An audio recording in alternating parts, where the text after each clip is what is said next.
बिस्मिल्लाहिर्रहमानिर्रहीम अस्सलाम वालेकुम। मैं मोहम्मद नवाज शरीफ तखने पे माड़ा YouTube channel village life style secret. मैं उम्मीद करना तुम सारे खैर खरीत न दसो। मैं अज तुसा की अपने ग्रह एक ऐसी हस्ती ने बारे दसा जी जिन्हों की वजह नाल ये ग्रां आबाद होया। जिस टाइम साढ़े वडके कश्मीर च इत्थे आए सन ये हस्ती भी इन्हां नाल आई सी। इस हस्ती का नाम सैयद बाबा खलील शाह बुखारी है जी। ये ग्रां जी 1832 आबाद होया। लोगों ना इसने इख्तलाफ ही है कि कुछ आखने के जी ये 1700 ने एंड या 1800 ने स्टार्ट आबाद होया।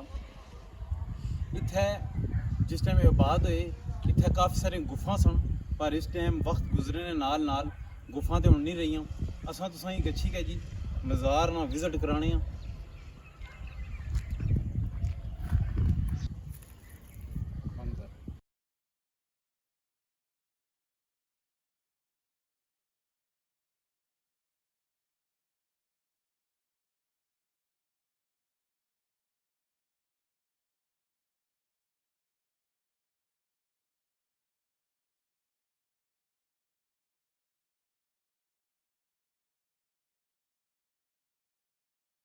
ना रोज़ा मुबारक है जी।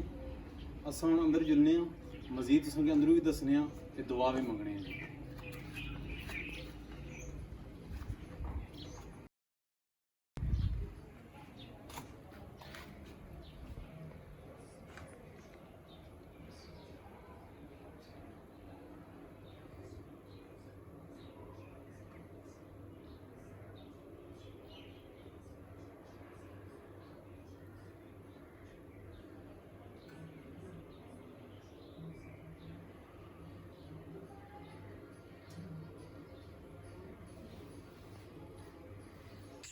असां सैयद बाबा खलील शाह बुखारी ने बारे में और भी ग्रैन बजुर्गों को पता किया ते साढ़े एक और अंकल भी ने। असां इन्हां को पता करने कि बावे ने बारे एक ही जानने जी। तो फिर बाबा ने करामातां बड़ियां बड़े बड़े असें देखे। 1965 जंग कुछ फैमिली ऐसी असें मन्नी नहीं बाग कोई नहीं तो 65 जंग हुए तो पिंडी छोड़ के ग्रां आ रहे। इतने आके राती लेटे जनाब कमसान ही जान कमसान कहने जो हफ्ता गई तो रात का टाइम बाहर जनाब सारे लोग लेटे सन इन्होंने घर भी थी। उस उन्होंने देखा कि जनाब लाइटां भी निकलियां जनाब आसमान पर रोशनियां निकलियां और ये पता लगा कि बाहर ही बापर जा रहे और लोग अपना साढ़े जो पैसे सकता जो दो शहीद हो गए जो जिंदा नगाजी ने उन्हें महसूस किया देखा कि जनाब कि सारा बाबा साढ़े को मौजूद है साड़ी हेल्प कर रहे। असां ये सुनिया कि जी लोग इत्थे बाहर चोर वगैरह जो चोरी करन नसने सन उन्होंने नज़र चली गसनी सी। बिल्कुल है ये दो दफा इतफाक होया बड़ी कोशिश की लोगों कोशिश बहुत की सही। फिर ऐसा इतफाक होना थी जैसे वो जनाब साढ़े दूध पहुँच उन्हें नज़र ही चली जानी थी। बल्कि साढ़े वो नानी न जिसका कार दरबार है वो ये दसने जनाब राती चोर करने से चोरी आया तो अन्ना हो गया तो और कुछ नहीं मिला तो दूरा पे गया पूरी 10-12 रोटियां लिया सन दूरा बह रहा तो छिड़ा उठिया तक क्या जनाब बैठा होंगे तू कितना चलिया उसने आखिया जी मैं जमाना गुजर गया कितनी चोरी की कोशिशें की आज यहाँ मैं नज़र खत्म हो गई। उन्होंने फिर क्या भाई अल्लाह को माफ़ी मांग जोराना दुआ कर नज़र आई तो बंदा गया।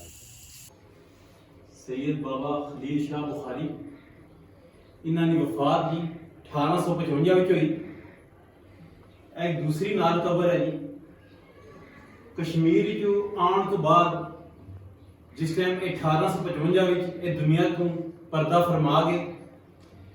एक बुजुर्ग दोस्त सन यार कोई रिश्तेदार सन इन्हों की मिलन इत्थे आए।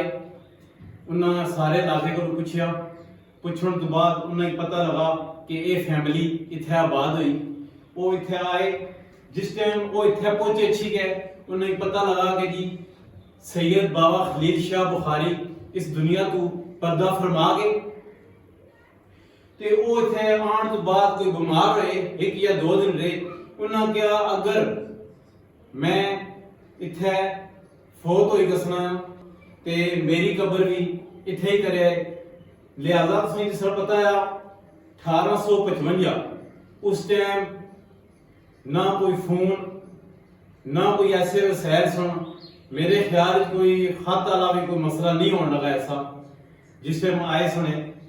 ते इत्थे दरअसल प्रॉब्लम ये सी उस टाइम इन्होंने छोटी जी 4 दीवारी सी ਤੇ ਬਾਬਾ ਜੀ ਦੀ ਜਿਹੜੀ ਕਬਰ ਮੁਬਾਰਕ ਹੈ ਉਹ ਇੱਥੇ ਸੈਂਟਰ ਸੀ, ਜਿਸ ਦੀ ਵਜ੍ਹਾ ਨਾਲ ਕੋਈ ਜਗ੍ਹਾ ਨਹੀਂ ਸੀ।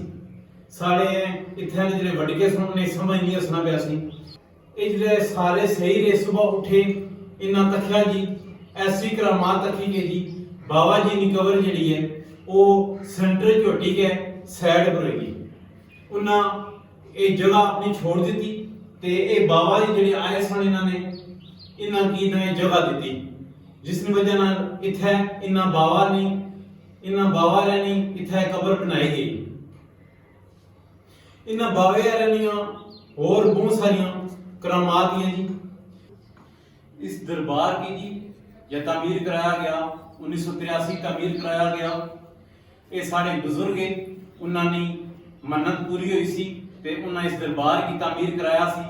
उस तो पहले बटियां दी चार दीवारी सी जी।